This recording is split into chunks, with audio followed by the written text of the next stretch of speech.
Would you do me a favor? I'd like to stop talking for a minute, and when I do, take a look at the room you're in, and above all, at the man-made objects in that room that surround you. The television set, the lights, the phone, and so on. And ask yourself what those objects do to your life just because they're there. Go ahead.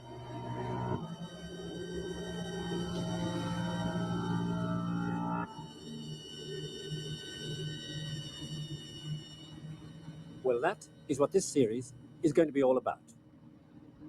It's about the things that surround you in the modern world, and just because they're there, shape the way you think and behave, and why they exist in the form they do, and who or what was responsible for them existing at all.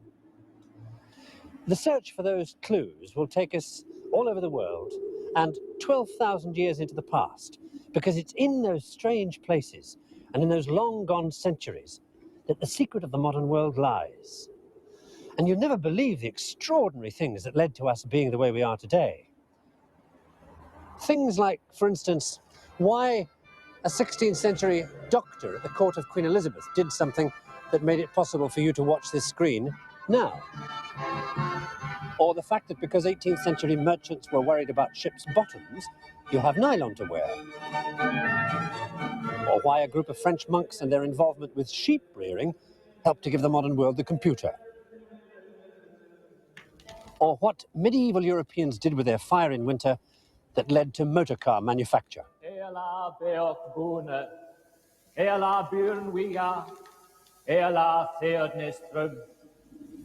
The story of the events and the people who, over centuries, came together to bring us in from the cold and to wrap us in a warm blanket of technology is a matter of vital importance. Since more and more of that technology infiltrates every aspect of our lives, it's become a life support system without which we can't survive. And yet, how much of it do we understand? Do I bother myself with the reality of what happens when I get into a big steel box, press a button, and rise into the sky? Of course I don't.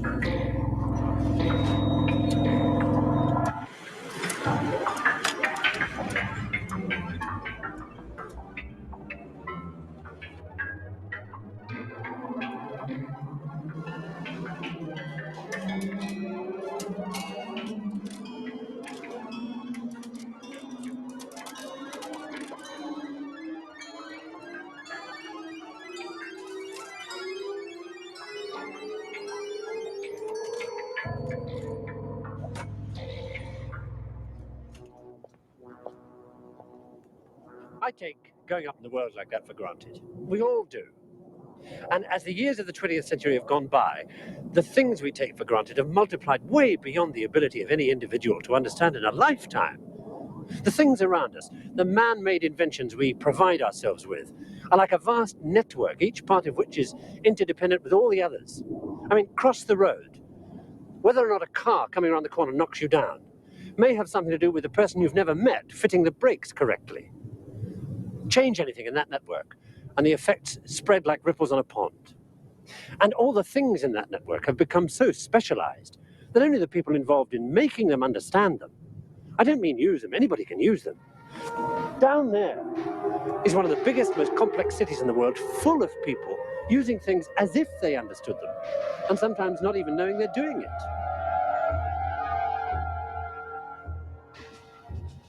New York City, like all the other major high-density population centers scattered across the earth, is a technology island. It can neither feed, nor clothe, nor house, nor warm its inhabitants without supplies from outside. Without those supplies, the entire massive structure and the teeming millions it encloses would die. And yet, in cities everywhere, we act as if that were not so. We have no choice.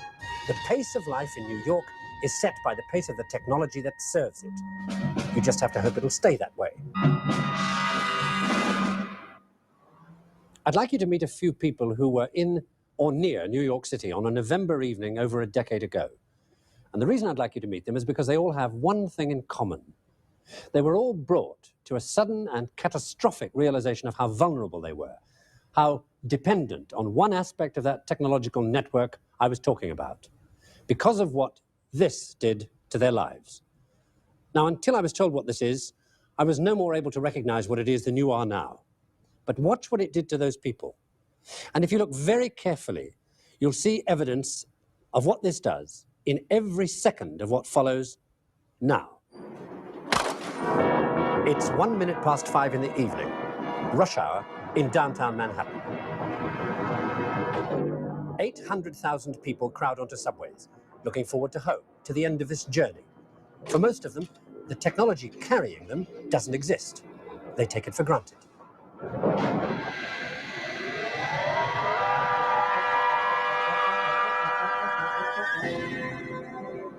Two minutes past 5, Kennedy Airport, the usual evening departure rate, passengers with appointments in New Delhi, London, Tokyo, appointments they expect to keep, and 200 planes due to arrive in the next 5 hours. 703, turn left heading 230. No delays expected. 3 minutes past 5. At the Energy Control Center downtown, nothing special is happening. It's the standard rush hour condition in the main control room. The time of day when power consumption starts to come up to a maximum as people head for home and meals get cooked. It's cool outside. After a high of 58, the temperature's falling to an expected low of 39 with a predicted wind chill factor of 5 degrees. The energy levels are more than enough to cope, even on a chilly November evening.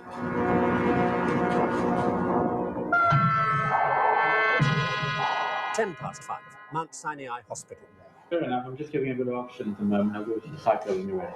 Okay. The patient, Mrs. Marcana, is expecting twins. Thank you, Mr. Chairman. May I first say to my distinguished colleague, the ambassador from the USSR... 12 minutes past 5, the UN General Assembly in session. The speaker is President Roosevelt's son. In their boxes, the interpreters, the invisible support structure of the debate, whatever the language. At the UN, that's taken for granted. 这就是我的请求 The waste and means soient supprimés et qu'on les... In the subway, Herbert Friedman, a lawyer, reads his paper on his way home to suburban Jamaica. Al Hynek works for a publisher on Fifth Avenue. He passes the time doing a crossword. Marjorie O'Shaughnessy also works for a publisher, looking forward to spending a quiet evening at home. Steve Bawati, late, been to a movie. Bruce Singer works in Greenwich Village. Bill Palmer is a student, just been playing basketball. And Hans Kramer, insurance broker. All these people take the subway every evening. They expect to get home. They always do. 5:15 at Kennedy Airport. At one of the international terminals, on the board, Scandinavian Airlines 911. Scandinavian 911 is on its way into Kennedy. The pilot is veteran Captain Carl Lofsted. Kennedy Approach Control, Scandinavian 911, with information Yankee. 5,000 feet approaching Riverhead. Scandinavian 911, roger. Park Deer Park on 221 radio vector final. Runway 4 right ILS. A clear moonlit night. The flight manifest lists 89 passengers. Landing lights. PTC override. The descent into Kennedy is so far uneventful. It's now 15 minutes and 30 seconds past 5. Vi nærmer os nu Kennedy Airport. Vær venlig at spænde sikkerhedsbælterne. Samtidig gør vi opmærksom på, at rygning ikke længere er tilladt, og beder den rette stol rykkende op. Please fasten your seatbelts. Runway lights at 2 o'clock. Okay, I see that. With the next contraction, dear, you'll take a deep breath and push real hard, okay? I think one is about to start. Take a deep breath and push real hard. Okay, push. At Mount Sinai Hospital, Mrs. Marcana is in labor. Okay, Fred, I think you can put her to sleep now. Fair enough, man. The anesthetic being used at the time is a mixture of gases, including one called cyclopropane. It's potentially explosive, but everybody knows that. Okay, she's fairly sleepy now, then. Okay, with the next contraction, we'll have a little bit of pressure. Oh, it's coming. The first one. All right, well, she's starting contraction now. Just a little bit more. Okay. All right, that's there. Okay. Okay. Fine, here we go. Okay, we've got a baby. It's now exactly 16 minutes and 10 seconds past 5. 1 second later, several hundred miles northwest of New York City, this did what it was built to do, with disastrous consequences. You may have already guessed what kind of technological network this is part of. It's a bit of a power station. The power station known as Adam Beck 2, here at Niagara, where electricity is generated by the tremendous power of falling water. The water turns turbine blades that make a shaft spin. At the top of the shaft are magnets, and they spin inside a cylinder up there that has copper wire coils on its inner wall. The interaction between the spinning magnets and the copper coils makes electricity. That's where this comes in. It's a relay, and its job is to detect changes in power going onto a transmission line. These up here. Power flows north along these lines, and on the particular evening in question, this relay detected an increase in power on one of those lines that was above a preset limit. When that happened, magnets set around this metal cup caused it to rotate, and that brought this arm to make a contact like this.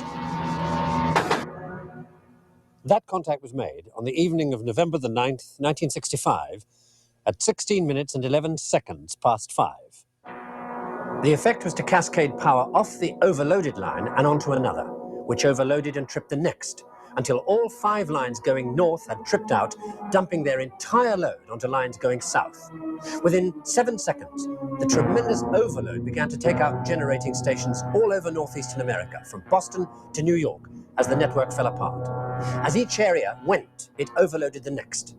Within 10 seconds, the only major system left was the great energy island of New York.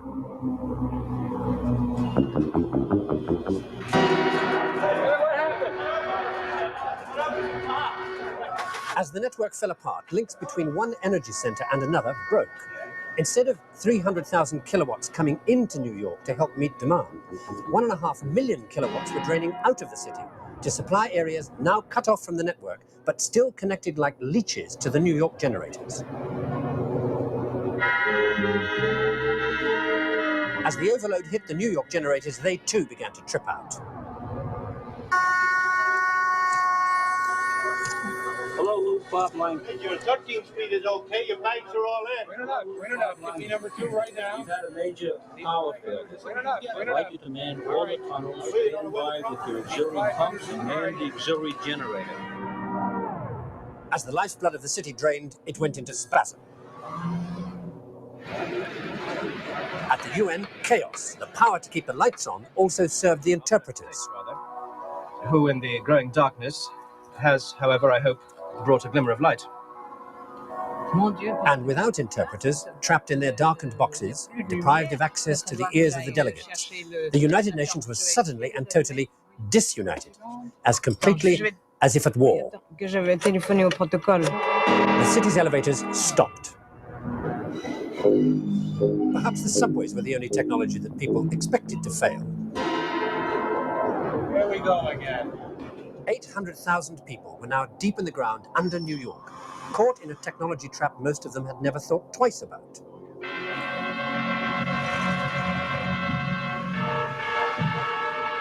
As light went, so did the one in Mrs. Marcana's operating theatre.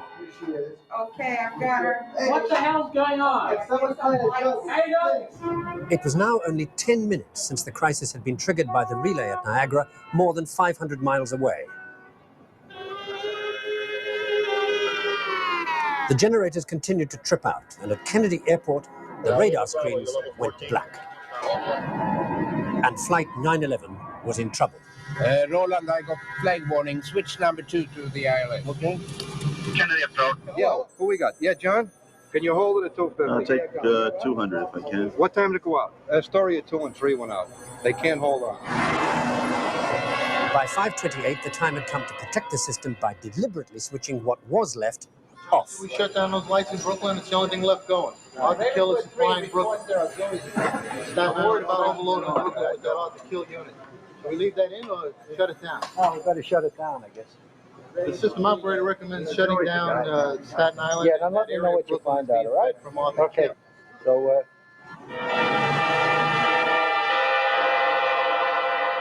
thank you. Over an area of 80 million square miles, 30 million people were now in darkness. Close down, that's All right.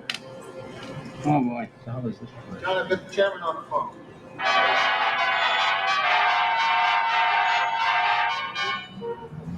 Isolated from each other in small groups, millions of people were still unaware of the extent of the blackout, in the subway especially. People started chatting, but for the most part, no one really got into it yet because we thought it was just another typical rush hour delay. But it was dark, and that was kind of unsettling, to be in such a crowd, but not to be able to see anybody. So one of the women had candles in her bag. You know, I have some candles. Maybe we can light them. This abnormal business of actually talking to anybody on the subway caught on briefly all over New York. Let's put some light on the situation. My birthday anyway. Anybody feel like singing happy birthday? Make a happy situation out of a terrible one. My name? Louise? Happy birthday to you. Happy birthday to you. Happy birthday. But while this journey had taken on a meaning nobody expected, so too, at the hospital, had Mrs. Marcana's delivery of twins, thanks to the anaesthetic.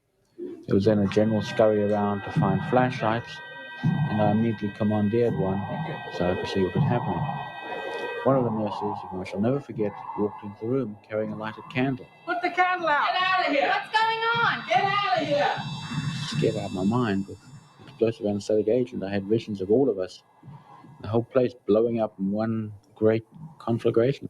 No. The phone system was the only thing working, if you could get a number. La lumière chez vous? Non. C'est partout pareil. I can't see the runway. And Captain Lofted was learning the full extent of his predicament. ILS, the landing aid that guided him in, wasn't there anymore. And Niels, check the radio. Kennedy approach control, Scandinavian 911, the ILS went US. I've got some wine. What do you need? That is a cake. The extraordinary thing in the subways was that a full hour into the crisis, nobody was trying to escape from the trap. Yeah, it's not even a corkscrew. Would it be cricket to put one in the end? Yeah. Okay. Now all we need is the knife. I think I have something. Now you know. We need now the cups. Anyone got cups? Got a wish. The wish is that we get home tonight. Maybe it should be about the size of it. Yes, good health to the birthday girl. Hope you enjoy many years. I just assumed that something went wrong with the particular train that I was riding on. There was a feeling of it's being something we all just had to wait out together. There was nothing anybody could do about it. No one knew anything about anything. Napkins. Kleenex. I'd carry napkins around. I wipe the seats off so I don't get my clothes dirty. Put yourself in this position. Would you do any different? Here they were, 1 hour into a major disaster, and still trying to laugh their way out of it. Drinking wine on the subway, I'll tell you that. Yeah, help yourself. If anybody's driving, don't drink. Remember that. How about singing the song?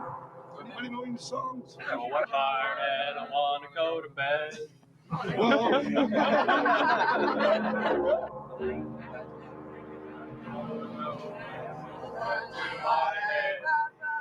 People began to be very jovial and began to sing.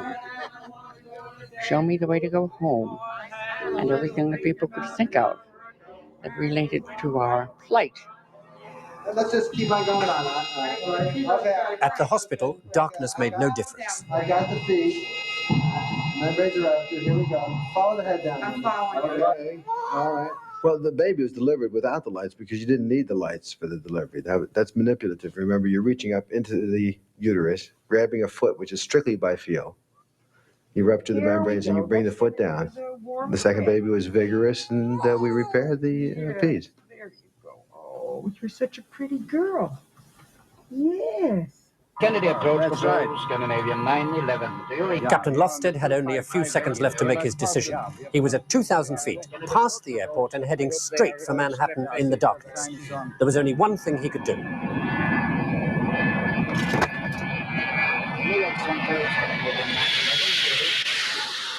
Lofted and 200 other jets that night landed with the help of radio working on planes sitting on the ground.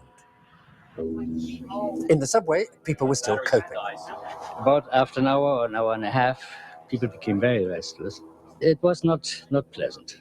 It was not very congenial, but everybody felt scared. Never been this late. Let you sit here and wonder and send nobody down to help us. Somebody knock on the window, see if you're going to turn his attention. After about an hour and a half of these train employees would pass outside, not look at us, and not answer us when people banged on the windows and called out. They just ignored us. No, I think he's the conductor from the train, but I'm not sure. Skunk's starting to turn around. Maybe he's gone for help. I don't know. Let's hope. Gradually, finally, people began to realize where they were. Lost under the ground, helpless, unless help came. When we have a major power blackout, it at least hits the entire city. Is this all relaxed? We'll be trying to get you off as soon as possible. We would have to be in between stations. Why couldn't we be on a platform? I don't know how long this will take. It's Con Edison. It affects the entire city. We have people coming by evacuating the trains now. Please relax. Mrs. Makana found out what had happened to her, though not the way she expected. Mrs. Marcano, ¿cómo está? When I woke up and I saw all the candles lit around the room, I thought I was dead, and there was a priest standing nearby. And for a minute there, I thought he had come to give me my last rites, and I was afraid that all my family knew that I was dead, and they came to light candles for me. No, yo no estoy muerta, yo no estoy muerta, yo no estoy muerta. No está muerta, no. Don't be frightened now, you're going to be okay. And finally, as in all good fairy stories, it was over. At exactly 5 hours after the train stopped, about 10:30, the train began to empty by having all the passengers walk out singly upon the catwalk. A few days later, people were back at their daily routine as if it had never happened. The night New York became a trap, forgotten. Everyone hold on to the railing. This is one of the more perfect examples of the kind of technological trap that we set for ourselves. The lift, the elevator. I mean, what is it? It's a steel box with some buttons in it and maybe a trapdoor for emergencies. But whoever looks that close? Except when this happens, where is it? And even in this situation, closed in, with an escape route that we can't handle, we behave like many of those New Yorkers did. We strike a light and we look around to see how badly things are. And if we find, in this case, an emergency button, absolutely great. We sit back and we wait for help to come. We wait for technology to come back and save our lives. Because it's inconceivable that it won't, isn't it? I mean, if you admit that, you've got to admit that every single day of your life, in some form or other, you unconsciously walk yourself into a technology trap. Because that's the only way to live in the modern world. So you don't admit it. You say, oh, well, in this situation, we'll cope. But what happens when the effects become widespread, irreversible, devastating? What happens when what little resources you have to help you cope give up? Then what? Well, in all the disaster scenarios you read, what happens is that without power, technologically based civilization cracks up rapidly. Without enough auxiliary power, and most major cities don't have it, organization is impossible. It's every man for himself. Looting and arson follow. And in a city not prepared to be a fortress, supplies run out fast. And however frightening the thought of leaving your technological womb, sooner or later, there is nowhere to go but out, away from the danger.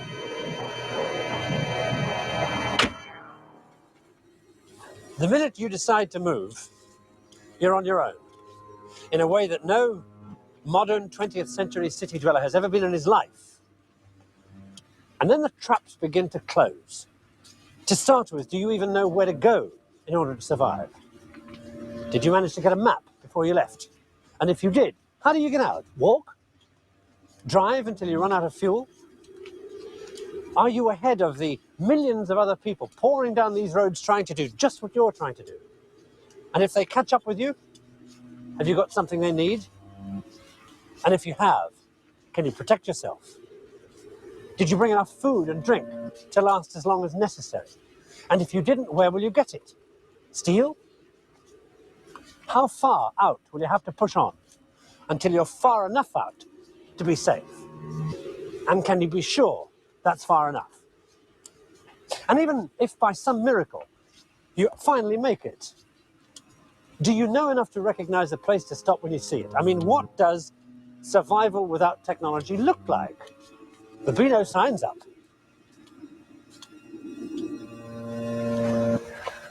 So, let's say that finally, somewhere far out into the country, you come across a place that looks right. And let's say that you've had the good sense and the good luck to look for a farm, because that's where food comes from, doesn't it? Okay, so it's a farm, so you decide to stop. Has anybody got there first?